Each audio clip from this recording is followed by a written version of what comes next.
Namaste, it's Renee, and welcome to my podcast, Peace, Love, Abundance.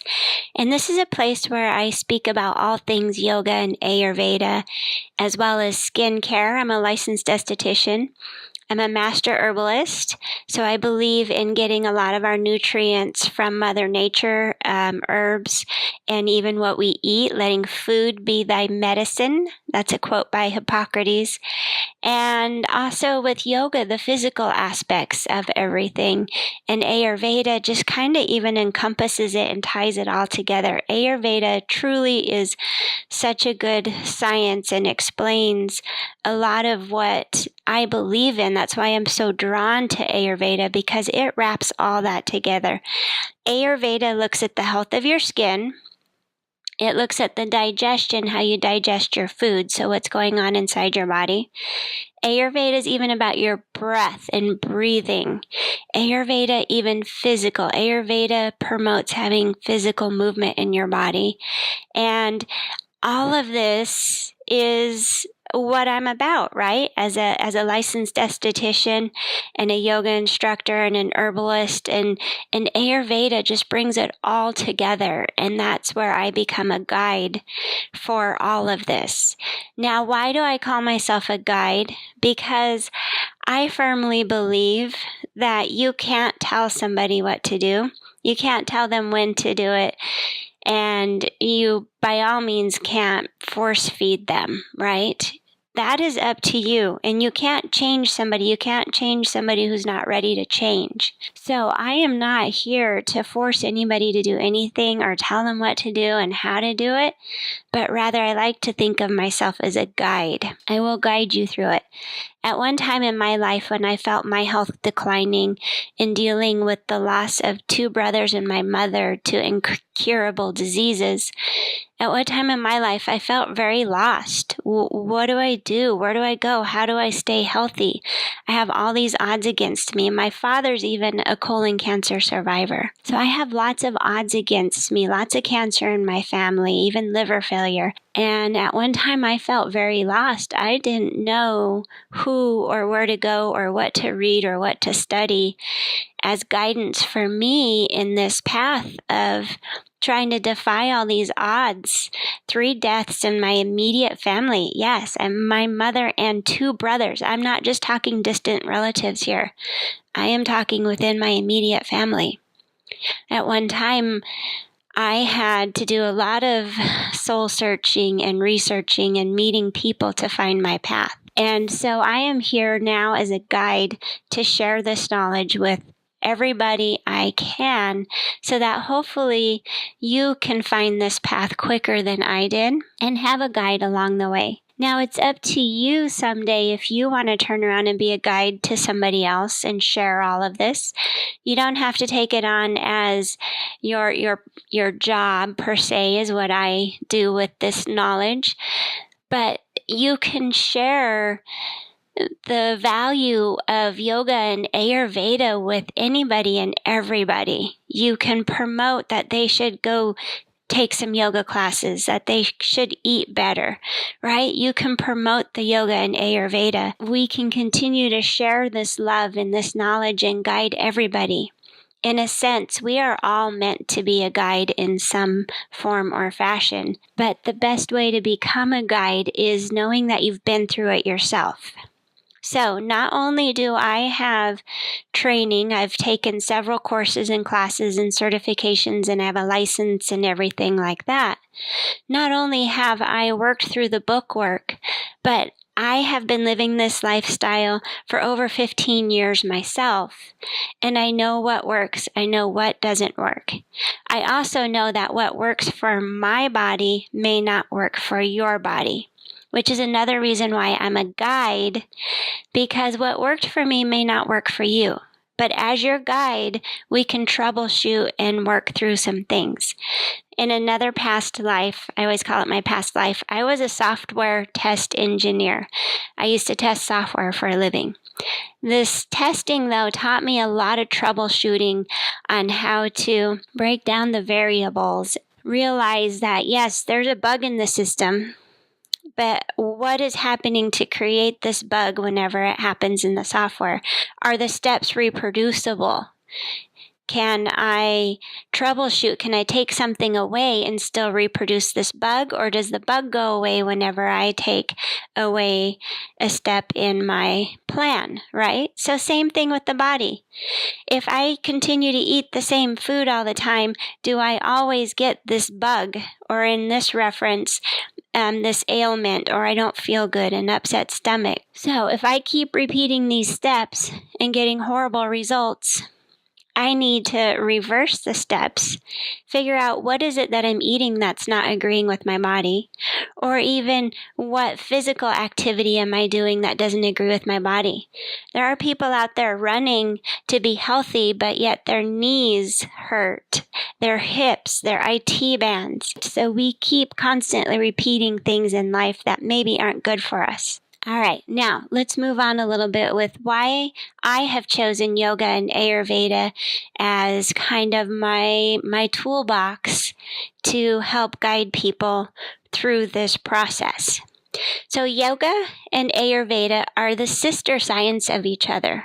And when they are practiced together, they are practiced in harmony and helps you find that homeostasis, that balance in life. We truly do need both yoga and Ayurveda. I firmly believe this, and this is why I'm on a mission to share this with everybody.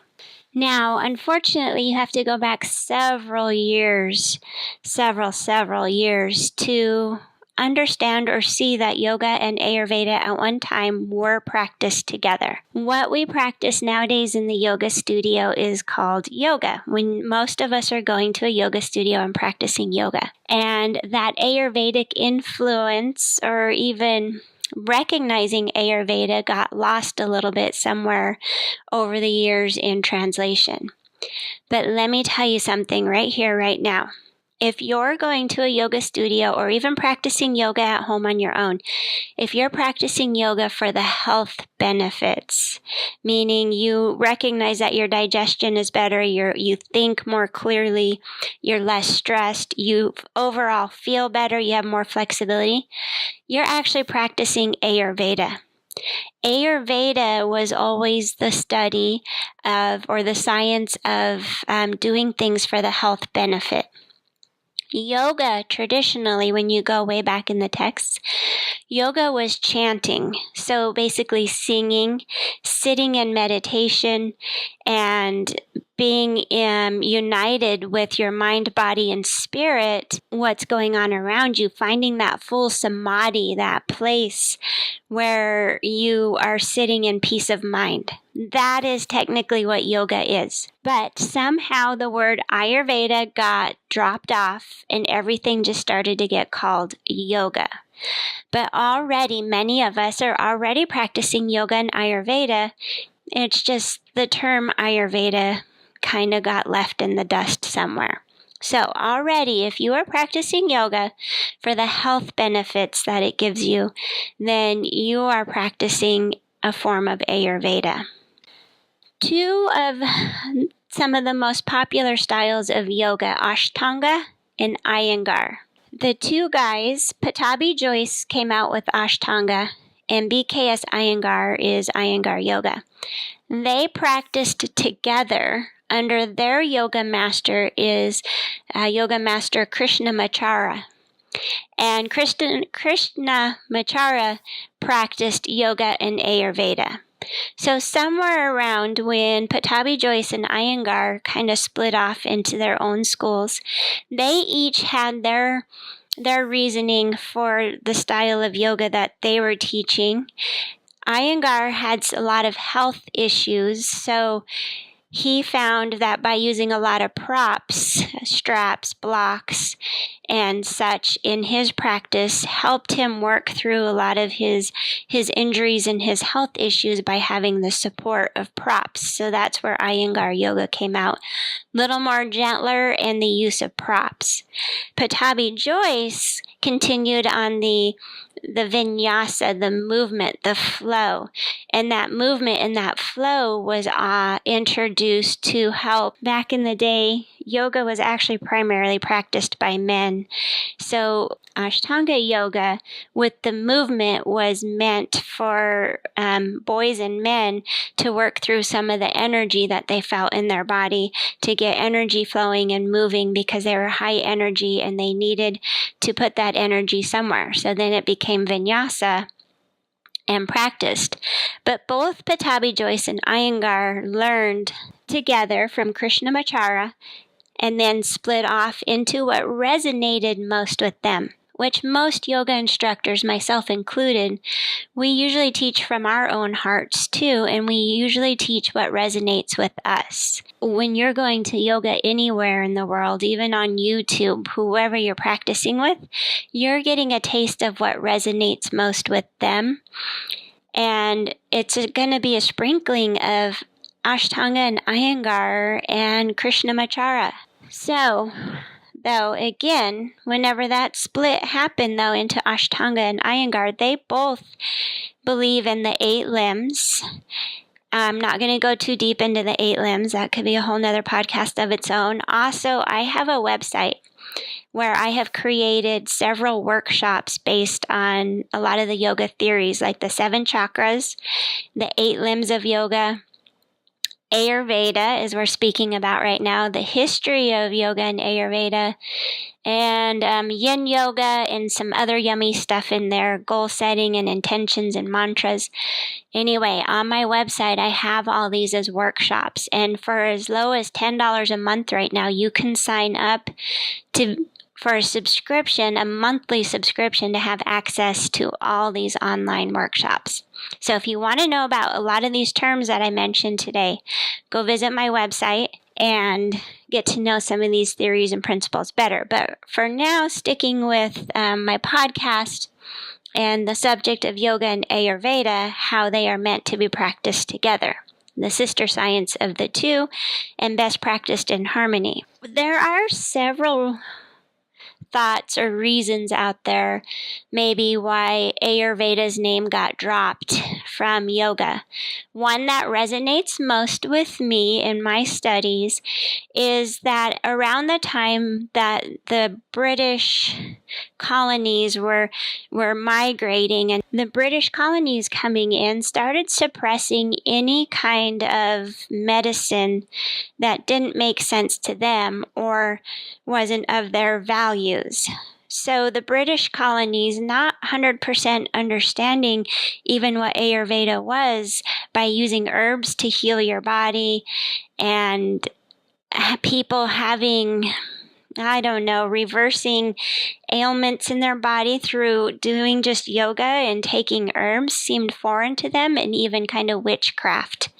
That's where you started to hear some of the term witchcraft, that if anybody was making potions or chanting or singing and such, anything outside of, I'm going to say it, the Christian values, anything outside of Christian values started to become witchcraft, or that you are trying to play God yourself, and so it wasn't very God-like. I don't like to speak a lot of religion in any of my teachings. I'm just going over a little bit of history here. So, by all means, anything I say is not meant to offend anybody. And I'm trying to be graceful here without getting in too deep. But history is what it is. And so Ayurveda and other what's called alternative medicines these days started to have to go underground and weren't spoke about as much. So what resonates with me and a lot of my history that I have researched is that that's how the Ayurveda side kind of slipped underneath the yoga rug. What the British colonies did like about yoga was kind of the gymnastics part of it. So they kind of melded some of the yoga poses with British gymnastics and then brought some of that over here to the U.S.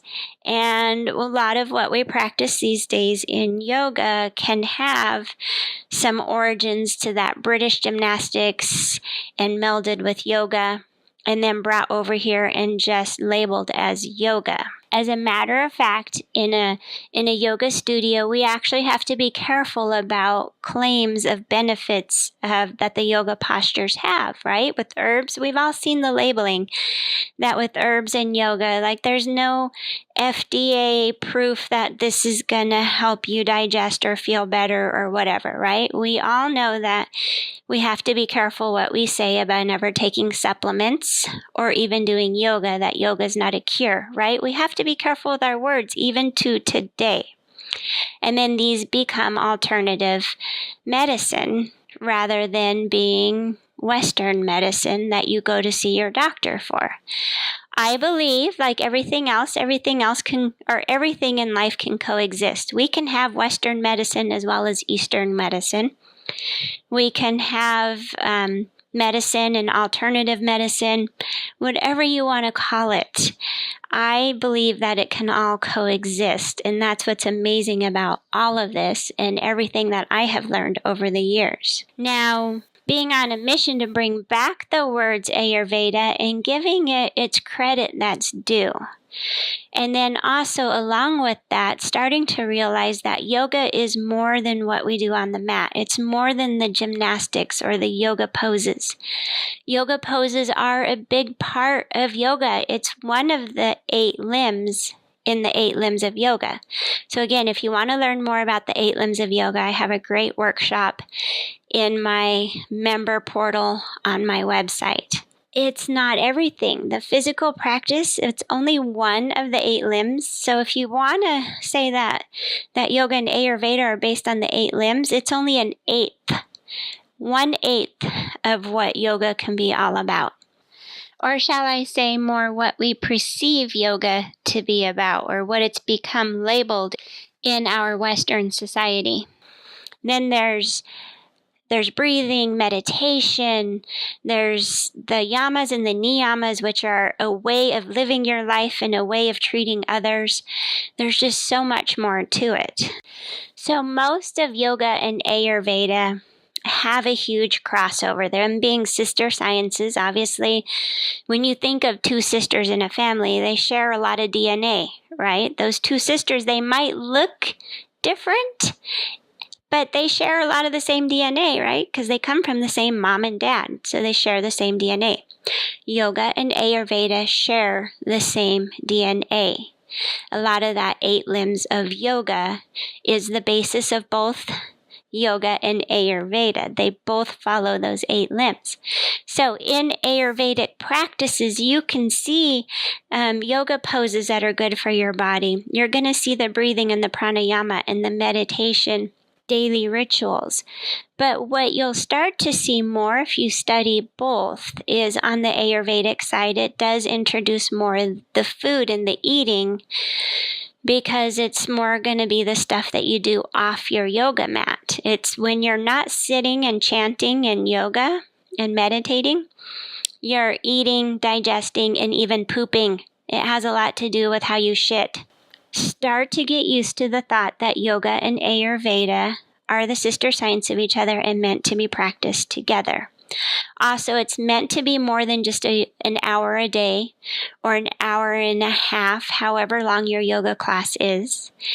Yoga and Ayurveda are meant to be a lifestyle or a daily practice. It's not a diet. It's not a fad diet or a craze.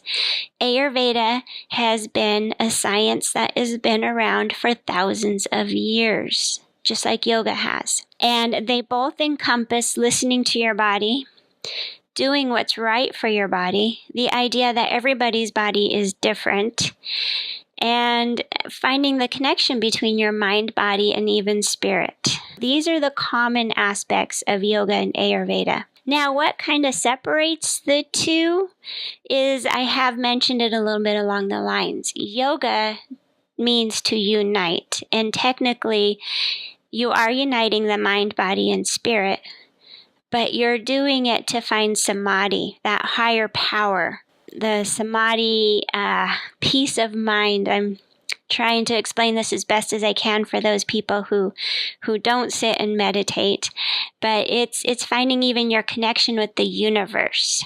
your higher power, God, whatever you want to say it is.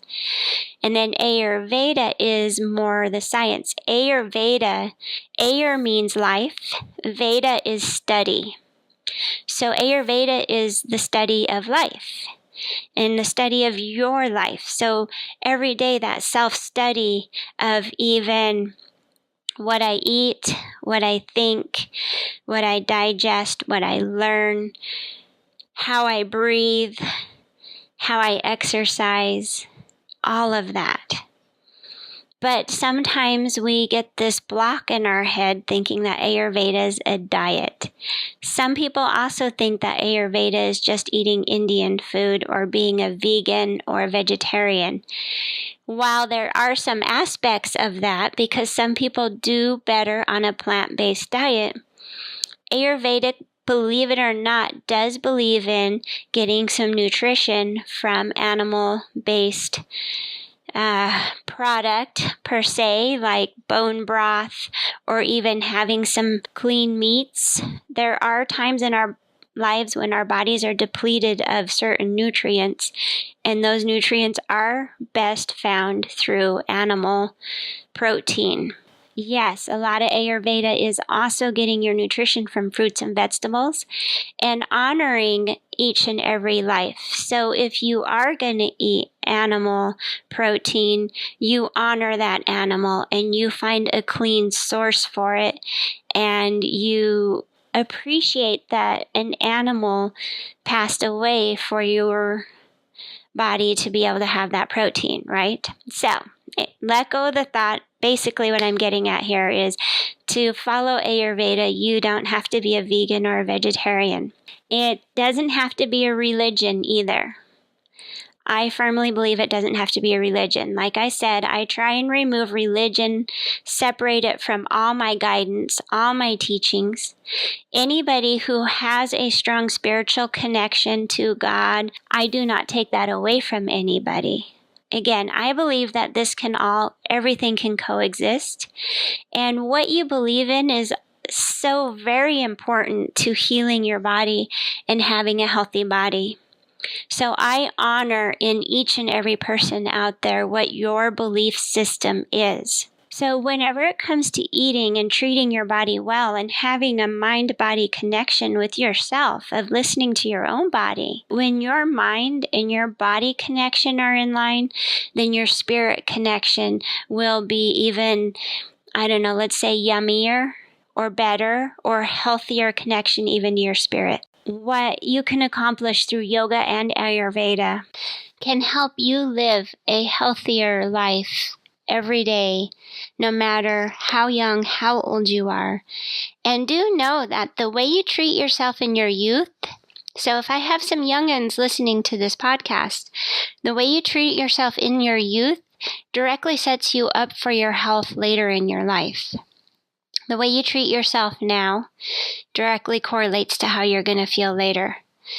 And vice versa, if you are listening to this and you are much older, I firmly believe, though, it's never too late to change your ways, start eating healthier. And, my grandfather lived to be 102. So if you are in your 40s, 50s, 60s, 70s, just think, even if you're in your 70s, my grandfather lived another 30 years compared to being 70. So honestly, I don't think that it's ever too late to change the way you eat, because none of us know exactly how much longer we're going to be on this planet. So even in your 60s or 70s, you don't have to be such a creature of habit that you don't want to change. You can still change the way you eat now. And you can be thought of as young in your 60s and 70s, because you could still have another 30 years or more to live, just like my grandfather did. So given that nobody knows how much longer we're on this planet for, I believe it's never too late to eat healthier, be more mindful about your body and your movements, and even cultivating your spirit and some peace of mind in your connection to the universe. And all of this comes together in yoga and Ayurveda. As a licensed esthetician, I firmly believe your skin is indicative of what's going on inside your body. The way you move, the way you walk, can bend or stretch or lengthen, or your strength is also indicative of what's going on in your body. And then also, all of that together can also be indicative of your connection with the universe and your spirit. Are you negative? Are you positive? Do good things come your way? Or are you always the victim? You got to balance all of it, your body, your mind, your spirit. And you can find all this through Yoga and Ayurveda. And I hope to have even more podcasts coming down the pipeline to help you all with this. But also, I've mentioned a couple times, I have a whole website with workshops on it, so you can learn some of these theories and concepts. You can start now. As a member, you will always, my goal is every couple of months I put out a new workshop too, so we're constantly building and advancing and moving together as I guide you through your health and yoga, eating right, eating well. We can have all of this, and you can have fun too. I have fun in life. Let's do this. Let's do it together if you want. And even if I'm not your guide, I'm okay with that. I am not a pushy, overambitious person. There are several people out there in this world with similar knowledge to what I have. And some of them are even my mentors. Everybody is my mentor. I am always a student before I'm a teacher or a guide. And you can find somebody out there that resonates with you, will help you and walk you through it. And if you are aligning your mind, body, and spirit, you entrust your intuition, and hopefully you find somebody that you can resonate with, that cares about you and cares about what's going on. I will admit there's some people out there that are seeing way more dollar signs than they should. And they may not have your best interest involved, but you can find some really good people out there as well. You can become a wellness warrior yourself and help spread the word of what I like to call whole body badassery, because it's available for all of us. There's a plethora of information out there, and you have the capability of learning and passing on and sharing as well. Today, though, this is where I'll leave you in my podcast. Thank you for being here. Mahalo, aloha from Maui, and from the peace, love, and abundance in me to the peace, love, and abundance in each of you. Namaste.